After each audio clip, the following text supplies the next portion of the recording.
আজিৰ ভিডিঅ'টোত মই আপোনালোকলৈ এটা খুব ধুনীয়া হেয়াৰ কেয়াৰৰ টিপছ আগবঢ়াইছোঁ।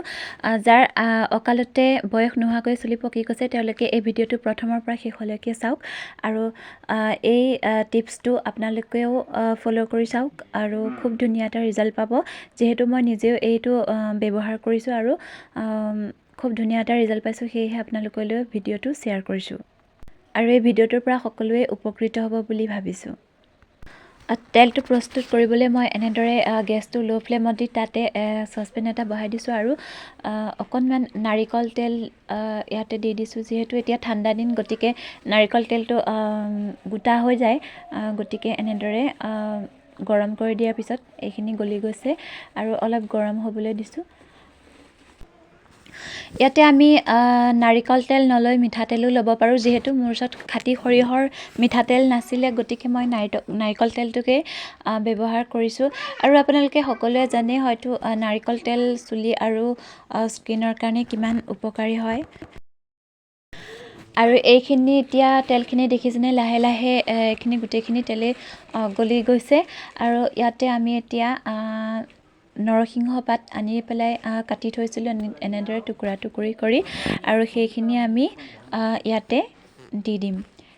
নৰসিংহৰ পাত সঁচাকৈ চুলিৰ কাৰণে বহুত উপকাৰী হয়। মই নিজেই যিহেতু ব্যৱহাৰ কৰিছোঁ সেইকাৰণে গম পাইছোঁ। আপোনালোকেও এবাৰ ব্যৱহাৰ কৰি চাবচোন। নৰসিংহৰ পাতটো চুলিৰ কাৰণে বহুত বেছি উপকাৰী হয়। আজিকালি সাধাৰণতে খুব বেছি পৰিমাণে হোৱা এটা সমস্যা হৈছে কম বয়সতে চুলি পকিবলৈ আৰম্ভ কৰিছে সকলোৰে, বা খুব কম বেছি পৰিমাণে বহুখিনি মানুহৰ বয়স নোহোৱাকৈয়ে চুলিখিনি পকি যোৱা দেখা যায় আৰু খুব বেছি পৰিমাণে চুলি সৰিছে আৰু লগতে উফিও অধিক হোৱা দেখিবলৈ পোৱা গৈছে। আৰু এই তিনিওটা সমস্যাৰে সমাধান এটাই আছে। নৰসিংহ পাত আৰু নাৰিকল তেল বা মিঠাতেলৰ সৈতে এনেদৰে প্ৰস্তুত কৰি লোৱা এই তেলটো আমি যদি সপ্তাহত 3 দিনকৈও ব্যৱহাৰ কৰোঁ, তেতিয়া আমি এটা খুব ভাল ৰিজাল্ট পাবলৈ সক্ষম হ'ম। যিহেতু মই নিজেই পাইছোঁ এই ৰিজাল্টটো। মোৰো চুলি পকি গৈছিলে, কিন্তু মই এতিয়া প্ৰায় 2 মাহমান এই তেলটো ব্যৱহাৰ কৰাৰ পিছত মোৰ চুলি পকা খুব কমি গৈছে আৰু চুলি সৰাও বন্ধ হৈছে। আৰু বিশেষকৈ এটা খুব ভাল ৰিজাল্ট পাইছোঁ মই। আগতে মোৰ খুব বেছি মূৰ বিষ হয়, কিন্তু এই তেলটো যেতিয়াৰ পৰা ব্যৱহাৰ কৰিছোঁ মোৰ মূৰৰ বিষো কমি গৈছে। আৰু এতিয়া আমাৰ এই তেলটো হৈ গৈছে আৰু তেলটো এনেদৰে আমি নমাই পেলাই চচটো ঠাণ্ডা হ'বলৈ দিম। এনেদৰে ঠাণ্ডা হ'বলৈ ৰখাই দিম গেছটো অফ কৰি পেলাই।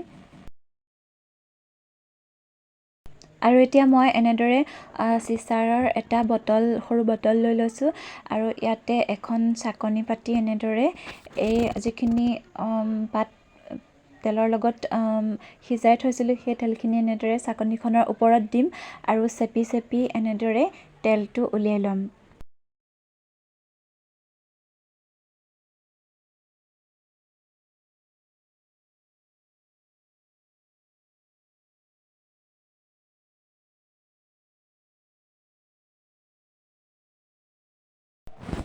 আৰু এতিয়া এইখিনি চাওক, এনেদৰে বটলটোত ভৰাই লৈছোঁ আৰু মই আপোনালোকক ব্যৱহাৰ কৰি দেখুৱাই দিছোঁ। এয়া চাওক।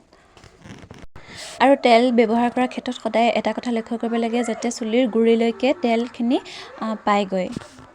গতিকে আজিলৈ বাই বাই।